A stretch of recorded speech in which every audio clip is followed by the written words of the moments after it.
Greetings everyone and welcome to Ask the Mayor. It is the show that gives the city's 2,600 plus workforce the opportunity to ask questions of the city's CEO, Mayor Todd Strange. The idea is to make sure we've got an open line of communication among the city workforce. And Mayor Strange, thank you for joining us and welcome to your show.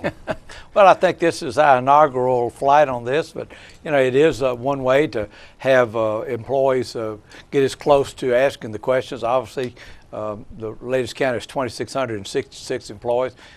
We can't take a minute for everyone, but hopefully we can get the broad questions. And I'll just say from the beginning, I probably don't know the answers to all the questions. As you well know, we've got 13 cabinet members that really do run the organization. We try to set the tempo, but I'm sure we'll hear some things that perhaps are really good ideas. It'll take some looking into and investigation, and we commit to do that. And to the extent we know or have a philosophy about a particular subject, then we can talk about it. Well, on behalf of the 2,600 plus employees, thanks for the line of communication. Let's go to question number one, and this was submitted by someone, and it says, I would like to suggest we advertise the parking decks more. I think we should put flyers on cars parked on the street showing the location of the city parking decks and stressing the security safety aspect. I don't disagree with that. We certainly need to utilize the parking decks. That's a revenue to us. We just recently have put up signage directing people to these parking decks. You know, we've started instituting booting when people are overstaying. They're welcome at the meters. We're seeing a lot of that. We actually would prefer to do more group sales, and we're doing that with a lot of the state employees. Steve Jones's group will in fact do that. We've just signed a contract with a group coming into one of our buildings that needs the parking deck. So we do need to utilize them more, and we are, and we will continue to look for ways to do that. I don't think putting flyers on cars is the answer, though, because that's a litter issue, and we try to have a clean city. And while it's well-intentioned to have them on the windshield, they're going to fly off, and we're just going to have to go pick them up. But I agree with the concept. We do need to maximize the utilization of those decks. And we've got those decks all over. The intermodal one is behind the Embassy Suites, a deck right across from the Biscuit Stadium, a deck right there at City Hall, City 25 Hall. Washington. Right. So, yeah, we just got to get those words out. Question number two comes from someone who says, we now have two places where contact information for employees has to be listed, the internet and the intranet. And this person is wondering if we can get rid of the intranet and just make the internet the sole source where people can go and find out where a particular employee of the city government can be contacted and where they work. Well, I can say the word internet. Yes. I probably can spell the word internet, but much beyond that, I really am not capable of responding, except that we want to make it efficiently as easy as possible. And that's one of those questions that we really need to get to our HR people and our IT people to see if in fact we cannot do that, and we'll just commit to do that. So I don't have the answer, but certainly you want to minimize having to do duplication as much as possible. Right now, I can spell the word intranet. I don't know what it means or why you use it, except for personnel forms that are on there.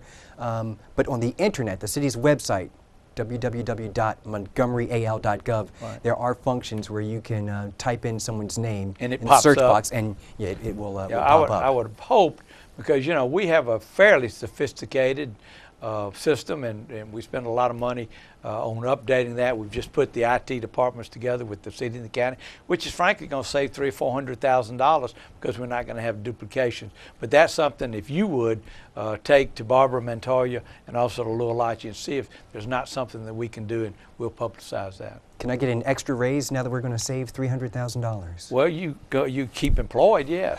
I keep employed. Well, that's good. My wife and daughter appreciate that answer. Question number three.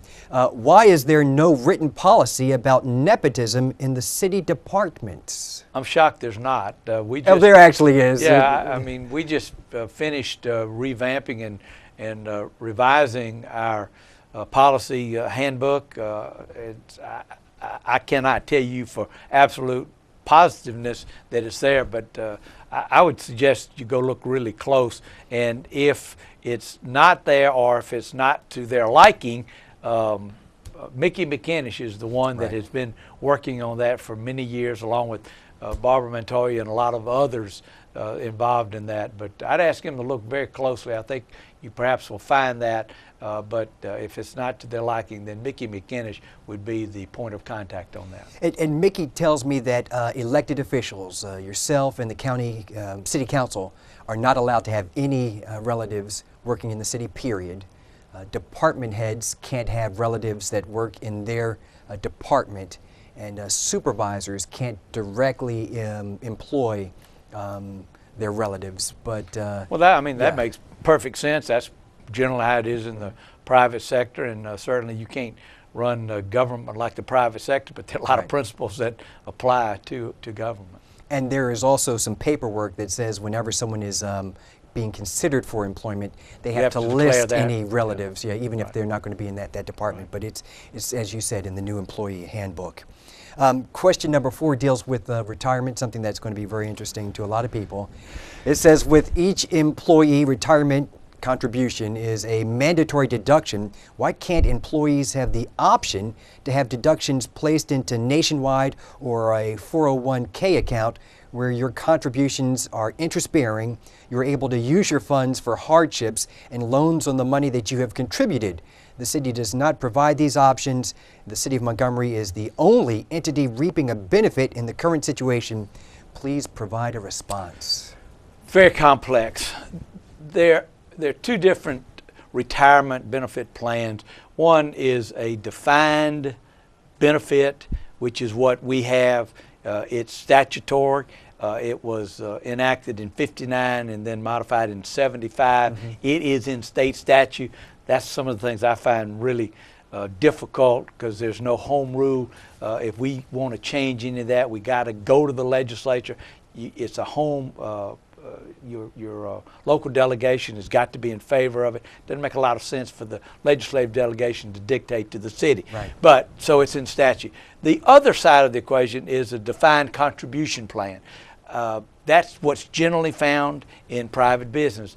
I would love for us to go to a defined contribution plan where the city as well as the employee make a contribution, and then you're at the market forces. Whatever the market does, goes up or goes down, you can invest, you can do the things that she or he is talking about. But that's not the wisdom of our forefathers. And so if you are going to have a defined benefit plan which says, employee, you hire today, and in the future, when your retirement day, you are guaranteed to have X dollars. You cannot then take a substantial amount of market risk. Right. And so today, we're locked in. Now, there are some studies underway. We've hired some individuals that look at our pension plan to see if there are some modifications that make sense. We have to be very careful about that. We have to go very slowly. And the other thing is that whole pension board is outside of the city of Right, Montgomery. right. I have no influence. The mayor, the administration has no influence on that pension board. There are a lot of outside members on the board.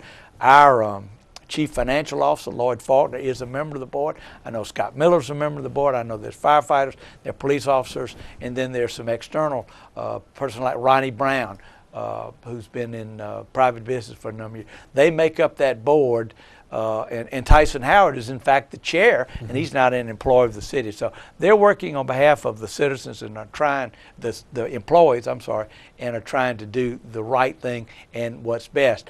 When somebody makes a statement that the city is benefiting, I just don't see how that comes about, because of the entire contribution. The employees put in about 1/3, Right. and the city is putting in 2/3 to be able to have a pension contribution.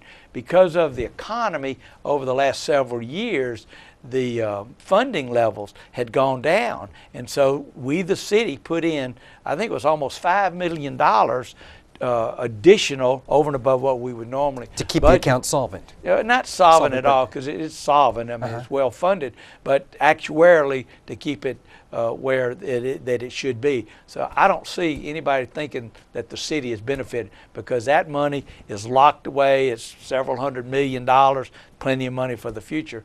But we are looking at what modifications. Now, we did go to the legislature and get a change in the contribution law. Under statute, the employees had to contribute 6%.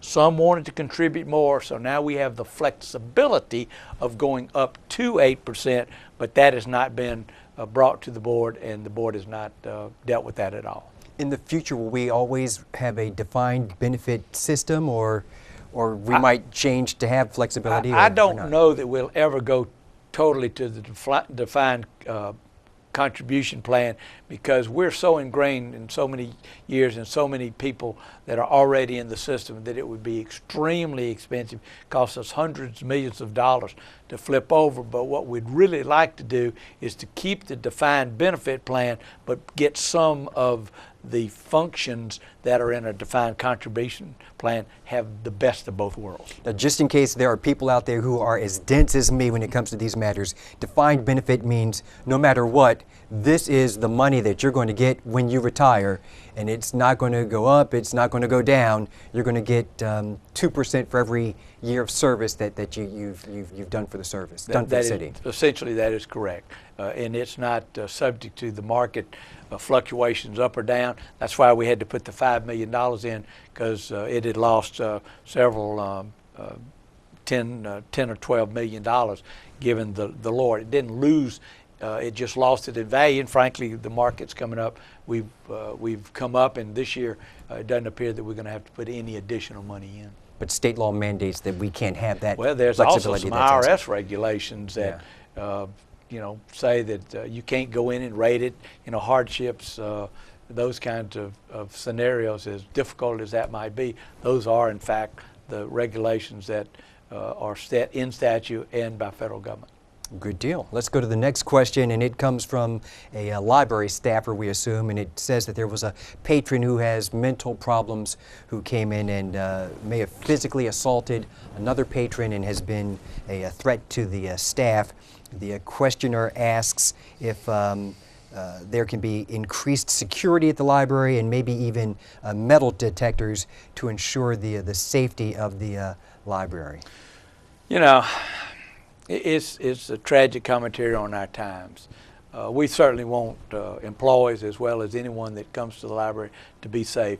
We do have security there. If there is an incident, 911 needs to be called at an early stage, certainly by our staff and anybody else that witnesses this, because we want to take all measures to have a place where people can be safe. They're a safe place for our kids, and so the library really ought to be a place where everybody can feel safe, and we just need to be more vigilant, be on the watch about activities that don't seem right, and to call our law enforcement as quickly as we can. I've talked to the library staff, and they say in those instances when 911 was called, the police response was instantaneous, and that there are cases where patrons have demonstrated they can't comply with the law, and those people have been banned from the premises, and the police have said, call us if they ever show up. I would have thought that the library organization administration would have that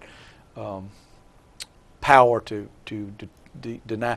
Having a metal detector just sends the wrong signal for a public library. And also the rate of incidents of this type at the library is very, very frankly, low. I had not heard of this previously, but any incidents is one too many, but I would hope that we can be very responsive.